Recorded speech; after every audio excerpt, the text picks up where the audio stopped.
Guys, kapag isip-isip ko na ilipat na yung batch 1 natin dun sa kubo para mas malaki na yung paggagalaan nila.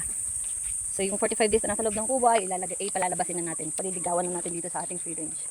So yun yung plano. Kaya ito, huhulihin na namin isa-isa yung batch 1 para malipat dun sa kubo. Let's go! Paligawan na natin guys.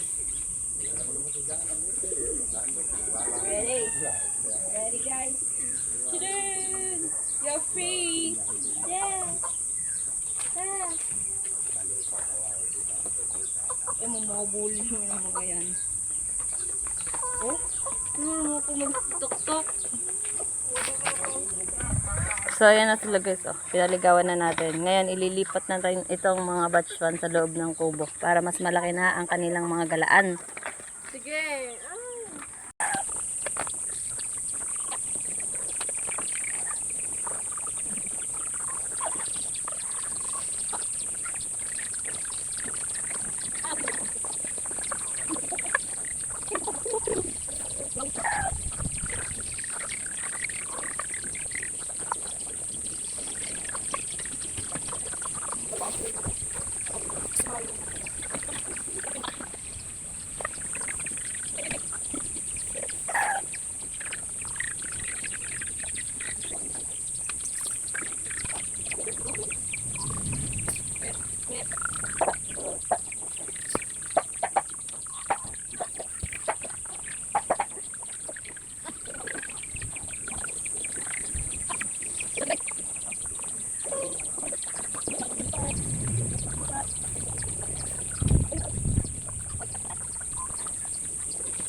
Pakita ko sa inyo, nandito na sila sa loob lahat.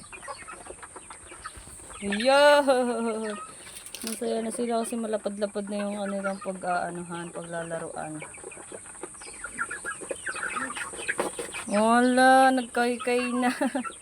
Ayan, tubigan nila. Ayusin natin to para mamaya may hahapunan sila. Nasira na ng 45 days eh. Ayan sila.